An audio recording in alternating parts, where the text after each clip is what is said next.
رمضان مبارك. السيدة بديرنا خيرة ممثلة عن ورشة خياطة بديرنا فاطمة. جئنا اليوم نشارك في ولاية مستغانم من ولاية بسكرة، مختصين في صناعة الألبسة التقليدية. هذه عندنا القشابية، الصناعة تاعها تتم عن طريق النسوة في الورشة، ومصنوعة من الوبر، الوبر الوبر الأصيل. يعني الطريقة تاع صناعة القشابية تبدأ ببعض الصوف من الوبر الحر، وتتم عن طريق النسيج تقليدي، يعني منتوج أصيل.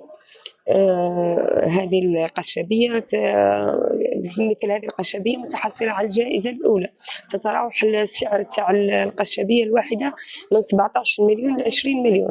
هذه بالنسبة للوبر الحر، يعني الوبر الحقيقي. ويوجد وبر عراقي، يعني كما نقولوا احنا مقلوث، يعني مخلط وبر عراقي ووبر حقيقي، ونخدموها بطريقة تقليدية، منتوج جزائري أصيل يعني.